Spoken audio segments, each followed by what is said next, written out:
اللہ دی قسمیں بیٹی پیدا کرنا جرم نہیں. تسی موڑوی مکان بھی لیندے, سارے ٹبر دے مکان دے کپڑے بھی لیندے. شرم کرو, ایسیاں رسماں تو نکلاؤ. اے مسلمان بنے جے, ہندوان لیاں رسماں لے کے تر دے پہ جے. خدا کے لیے اپنی بیوی دی قبر تے کھلو کے سلوٹ ماریا کرو. آئی سلوٹ یو مائی وائف, میں تیری قبر نو سلوٹ مارنا ہے. 5000 حق مہر لے کے تین کروڑاں دی راکھی کر گئی ہیں. کروڑاں دی راکھی. خدا کے لیے میرے دوستو, میرے بزرگوں, اپنے گھروں سے یہ رسمیں نکالو. آج کتنی ظالم دنیا ہے. ابھی بیوی فوت ہوتی ہے, شام کو لوگ مسکرانا شروع کر دیتے ہیں, رشتہ داروں میں باتیں شروع کر دیتے ہیں. ہاں سنیے, میرے نبی نے فرمایا اینما مثل ختیجہ, مینوں دنیا چ ختیجہ دی مثل نظر نہیں آندی. کیوں؟ یہ جو 25 تک اسلام پہنچا ہے, اس کی بنیاد میں مال ماں ختیجہ کا لگا ہے.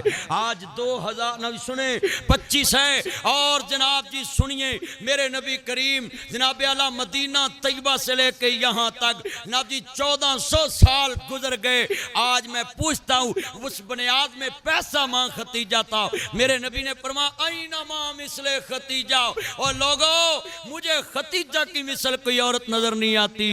تیرا نبی تے بیوی دے احسان نہ بھولے, اور تو جدوں مرضی کہے نکل میرے گھروں. شرم نہیں آتی؟ میں لوگوں نے سنے ہیں کہ بیٹی کا مکان نہیں ہوتا. ساری صاحب میں نے اس دن پھر 4 پلاٹ لیے اپنی بیٹیوں کے لیے, ان کے نام کر دیے. لیتی ہے تینوں کدی کوئی نہیں آکھوں کہ نکل میرے گھروں. بڑا جملہ ہے, کون کہتا ہے بیٹیوں؟ آپ بتائیں, حسام کی والدہ نے ساری عمر ان پہ گزارنی ہے. جوانی دی ایک رات صدیاں ورگے ہوندی ہے. امام غزالی نے لکھے ہیں, بیوہ عورت بچے پال لے, اللہ کہندا میرے تے واجب ہو جاندا کہ میں انہوں عرش عظیم دا سایہ قیامت نو دیواں. احیال العلوم چ لکھیا ہے, میرے بیٹا حسام جدوں بھی کر جانا ہے, ماں نو سلوٹ مار کے پیر نپ کے میری جنت بول, میرے بادشاہ بولو. کون کسے لی جیندہ ہے؟ بیوہ عورت ساری زندگی اولاد لی جیندی ہے. بتا نہیں مریا, عورت مرتی ہے. بیوہ عورت کے نام ظلم نہ کرنا, بیوہ عورت کی زندگی میں آسانیاں پیدا کرنا. اس کو بادشاہی بھی دے دو, مگر خامد جیسی بہار نہیں مل سکتی اس دنیا سے. یہ جتنی آنکھوں میں آنسو ہیں, میں جملہ کہاں گا ذرا دھیان نال. میرے بھائی اسام دے گھر چ ساریاں خوشیاں آن گیاں, پر کدی باپ دا پیار نہیں آئے گا. روندے ہیں ویک شریک بھی بوئے ٹولیں دے, بن ماواں دے کاویں ٹکڑے کھولیں دے. اپنے باپواں والی تھاں کوئی لیندا نہیں, اتلے منوں تے ہر کوئی پترا کہہ لیندے. پھٹے پرانے کپڑے تن تے ہنڈوندے نے, بھکھیاں رہ کے لوگ پتر جوندے نے. تو ماپیاں نو تنہا بھی پوری دسنا پسند نہیں کردا, پر ماپے کونی پھٹے پرانے کپڑے تن تے ہنڈوندے نے. بھکھیاں رہ کے لوگ پتر جوندے نے. ودی کٹی جے مل جاوے تے کھاندے نے, بادشاہاں والے لاڈ آپ لڈاندے نے. ٹھنڈے سالن لوگ کھانے پہ جاندے, جد ماپے قبری ڈیرے لا لیندے. تتے سالن پھر کرن والا کوئی لبدا نہیں, ماں کو کوئی پت دے نخرے چکدا نہیں. اے شیر مویر دل تے ہاتھ رکھ کے سننا ہے, حسام بیٹے تے منور صاحب تے ساریاں سننا ہے. بڑا وڈا جملہ ہے, شاموں شام سرگو دیو کرنو آنا پہ جاندا, جد کردہ رکھا قبری ڈیرے لا لیندا.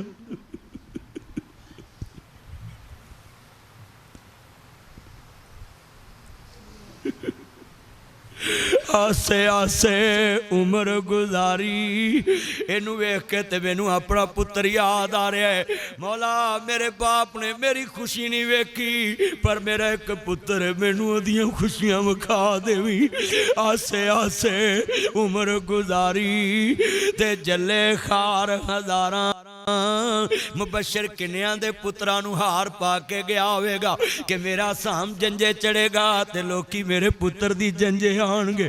آسے آسے عمر گزاری تے جلے خار ہزاراں مالی باغ نہیں ویکھن دیندا جدو آئیاں باغ بہاراں۔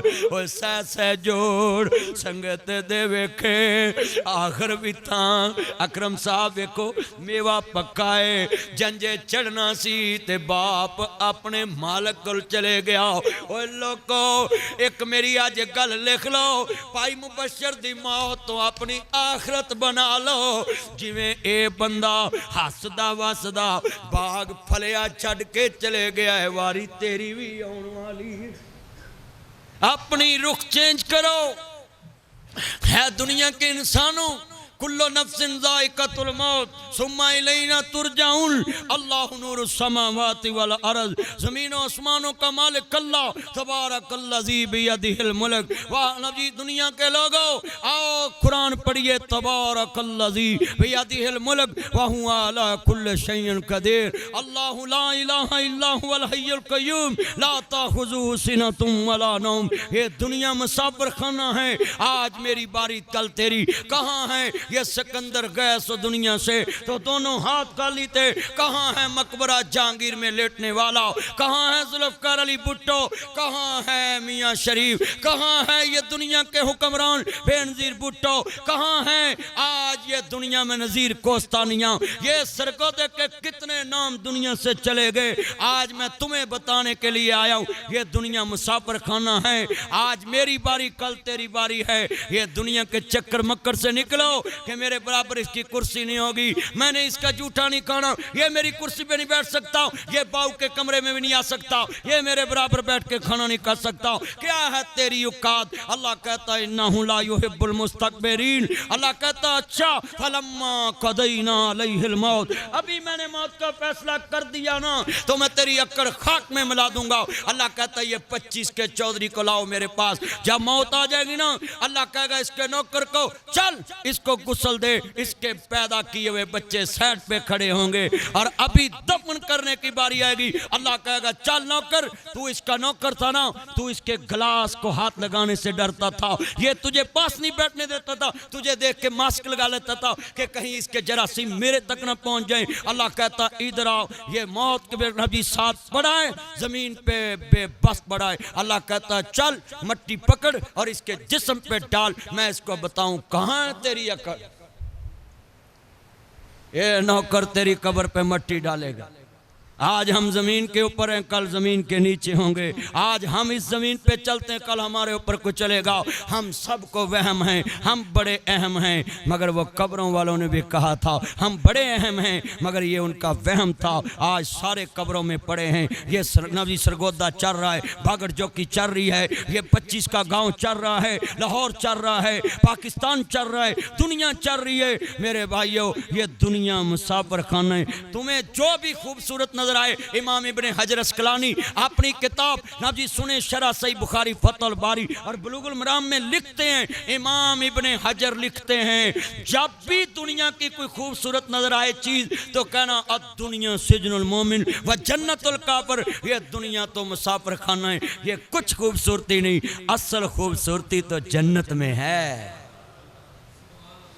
اصل جنت میں خوبصورتی۔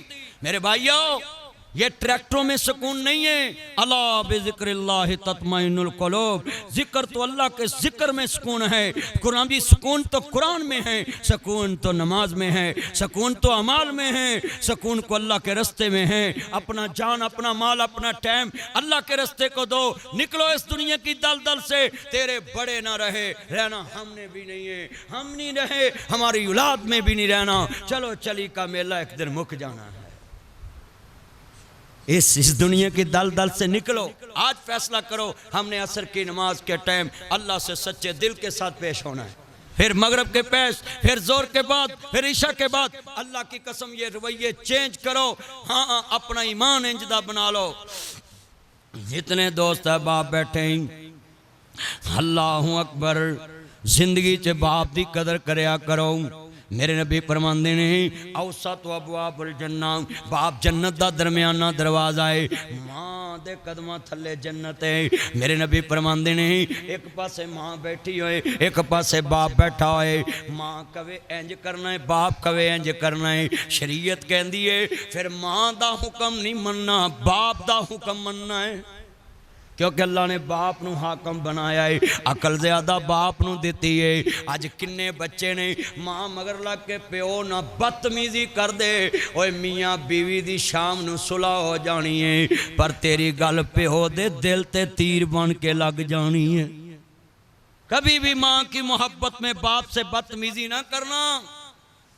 کبھی بھی ماں کی محبت میں گاڑی میں یہ نہ لکھنا یہ میری ماں کی دعا ہے، یہ لکھنا یہ میرے والدین کی دعا ہے. میرے بھائیوں، باپ دنیا میں وہ ستون ہے، اللہ کہتا ہے جدو باپ بد دعا دیندہ ستے اسمان چیر کے لنگ جاتی.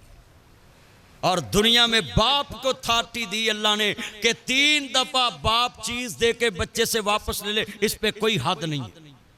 ہاں صحیح بخاری میں لکھا ہے کہ کسی کو صدقہ دے کے واپس لو ایسے جو میں کتا کہہ کر کے چڑھتا ہے، مگر باپ کی حیثیت شریعت میں یہ ہے 3 دفعہ چیز دے کے واپس لے لے، ایتے کوئی حد نہیں. واہ ربا تیرے کرم نوازے کیا باپ نو جگرے دیتے، گھڑی منگیا کوئی دا احسام کو میری بات پیغام ہے. کدی چاچے دی سیف الماری چو مرضی نال پیسے کاٹ کے وکھائیں، کدی مرضی نال چابی لے کے تے سارے ملک دی وچ گڈیاں لے کے گھوم کے وکھائیں. واہ ربا تیری کرم نوازے کیا باپ نو جگرے دیتے، گھڑی منگیا کوئی داری نہ دے وے انہیں جہازی نہ لا دیتے، لاکھ منگیا کوئی دارہ نہ دے وے انہیں بینکی نہ لا دیتے، 1 مہینہ کرایہ نہ دئیے لوکاں برتن باہر نے سٹے. میرے بچے پہلی والے دن تو قبرستان جانا کرنا ہے تے کہنا آئی سلوٹ یو پاپا، اتنی جائیداد میرے نام کر گئے ہو.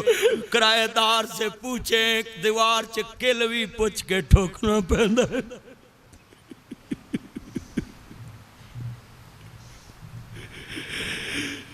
ایک مہینہ کرایہ نہ دئیے. اکرم انصاری صاحب کے کتنے کرایہ دار، منور صاحب کے بھائی جان کے آپ کا نام کیا تھا، ڈاکٹر وارث صاحب کے کتنے کرایہ دار پہلی نوان کے منت کرن لگ پہنے جی 10 دن دے دو جی آ جاندہ کرایہ دے دینے. اوہ 1 مہینہ کرایہ نہ دئیے لوکاں برتن باہر نے سٹے. واہ بابل تیری شان تو صدقے تو لینٹر پانے دیتے، اللہ نے دیتے میں سی پالے میں سارے لاڈ لڈائے. جس شہتے پت ہاتھ سی رکھ دا 1 گھنٹے میں واز کرنا سی، منٹ 5 رہ گئے توجہ میرے وال جملہ ہے. اللہ اکبر ذرا سنیے دھیان دینا. 1 مہینہ کرایہ نہ دئیے لوکاں برتن باہر نے سٹے.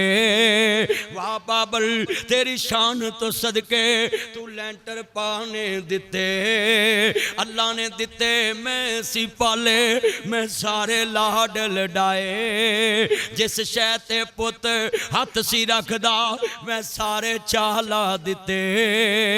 بڑھڑا ہویا جس دم بابل پترا منجا بوئے تے ڈایا، کھنڈ کر کے جد پتر لنگیا کلیجا پھٹن نو آیا. جاؤ پترا سگی چوسے اسا لکھیا جولی پایا. لیران لیران کر دیتائی ربا بڑھیاں کر دیتائی، اچھے لمے انہیں سا کٹھیاں کٹھیاں کر دیتائی، پاڑا ماکو انہیں سا وٹیاں وٹیاں کر دیتائی، ہرنا ماکو نس دے سا مٹھیاں مٹھیاں کر دیتائی. پریا پریا ویڑا سی کلیاں کلیاں کر دیتائی. ایڈا بزرگاں کو بیاہ کرو، ओए तुसा तरसना है अपने बाप दी काल फौरन सुनिया ओ मेरी जन्नत दा फोन आया ओ मेरे जन्नत दे बूहे दा फोन आ मेरे बादशाह दा हसाम नू सारियां दियां कालां आणगियां कदी बाप दी काल नहीं आएगी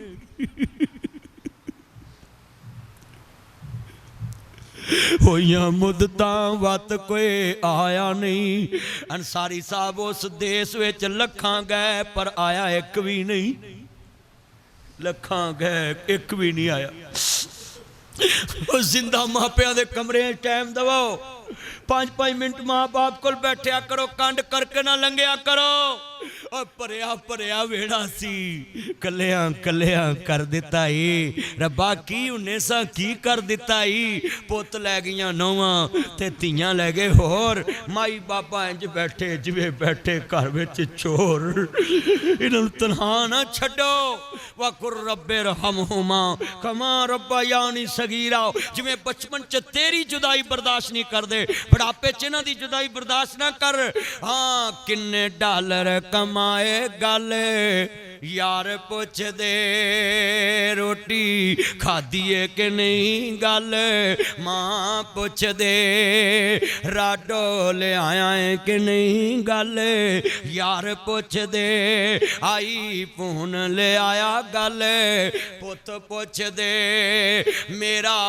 जेवर ले आया गल बीवी पुछ दी किन्नी छुट्टी ले आया गल मां पुछ दी बाजवा साहब इको रिश्ता जग ते मापियां दा है ना घड़ी मंगी ना मुंदरी मंगी ना मोबाइल मंगया पुत्र छुट्टी किन्नी आया है 1 साल होर लाला गल औलाद कर दे सरगोदे मकान बना ला गल बीवी कर दी वीज़ा होर लवाला गल औलाद कर दे शहर मकान बना ला गल औलाद कर दी वीज़ा होर लवाला गल बीवी कर दी छुट्टी लेके तू आ जा गल मां कर दी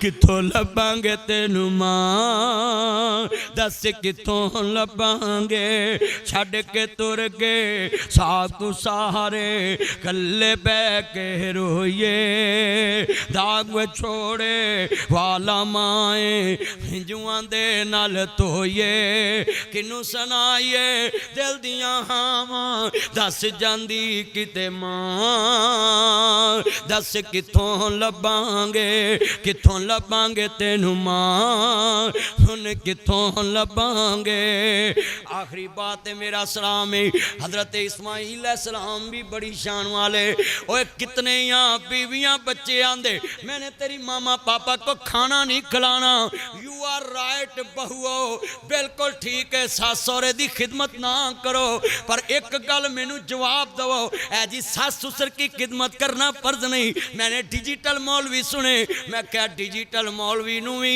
अल्लाह करे दिन आवे बहु खिदमत ना करे फिर मसले दसन दी चस आ जाए ओए दुनिया दे नकम्मे हो एहसान फरामोश हो ओए कम ज़र्फ हो ओए दुनिया वालों कहते हो मैंने ससुराल वालों की खिदमत नहीं करनी मैंने सास सौरे को खाना नहीं देना ओए दसो इत्थे किसी को मकान किराए ले आवे उन्हों जी जी करीदा है उन्हों जी जी करीदा है मैं नौवां नू कवांगा कमबख्तो सौरे नू कुछ ना समझो मालक मकान ते समझ लवो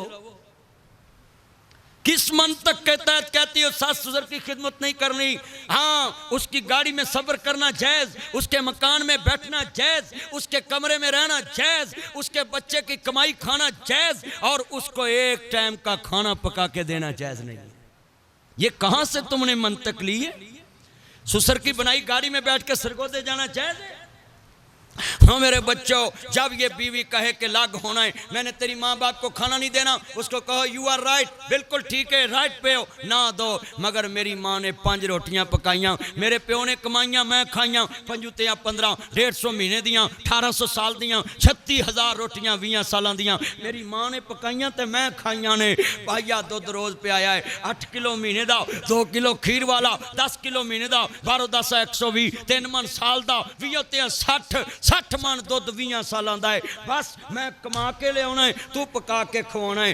آپاں ماں پیو نو کھوا دیے، ایک روٹی ود نہیں دینی تے وکھرے ہو جائیں گے۔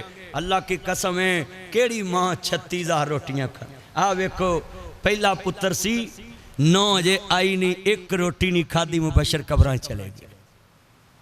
اوے ماں باپ تے قسمت نہ 9 دے ہاتھی کھاندے، ماں پتے پتروں دے سکھا دے بھوکے۔ قسمت والے نون بہو نے جنہ ماں باپ دی خدمت کی تھی، سوریاں دی خدمت کی تھی۔ اس سسرال کو خالی یہ آسان والے موسن ہی سمجھ لو، سب تو قیمتی کمرہ ماں باپ تینوں دیندا ہے۔ بولو سورا دیندا کہ نہیں؟ سارے گھر چ سونا کمرہ بہو نو، سارے گھر تو سونیاں جتیاں بہو نو، سارے گھر تو سونے کپڑے بہو نو، سارے گھر تو زیور ود بہو نو پیندا ہے۔ پھر بھی بہو کہے ساس سسر کی میں نے خدمت نہیں کرنی۔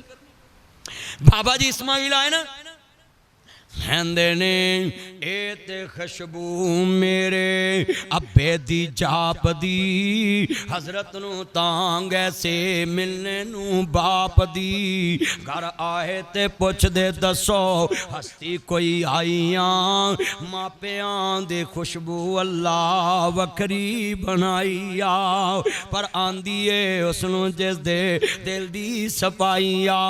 کہندے نے تے کو ہستی آئیے، اوے اج وعدہ کرو ماں باپ کار بیٹھے ہوں، پہلو ماں پیاں دے کمرے چ جانا ہے، پھر بیگم دے کمرے چ جانا ہے۔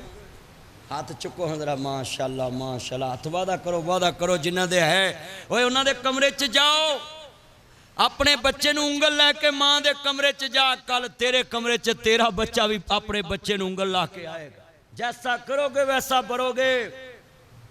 ہندی ہستی آئی سی، کہندے کس طرح دی، پانی تانی پوچھیا اے نہیں، اے کیویں دے سی؟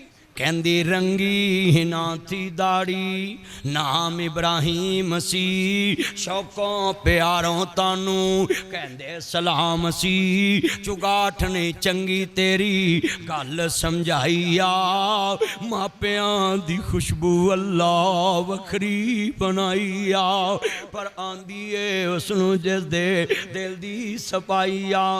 کہندے نے کشتی آئی ہے، آندیے گھر بڑا سونا چگاٹ چنگی نہیں۔ اسماعیل سمجھ گئے انہیں میرے باپ دی عزت نہیں کی تھی، فلسطین تو مکہ 1500 کلومیٹر، تم مت کب تک سوئی رہے گی۔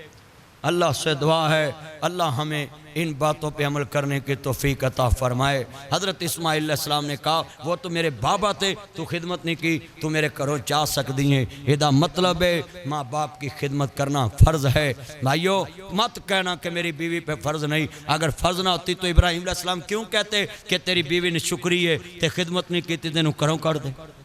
تو اس لیے بھائیو ماں باپ کی خدمت کرو۔ اللہ سے دعا ہے اللہ عمل کی توفیق عطا فرمائے۔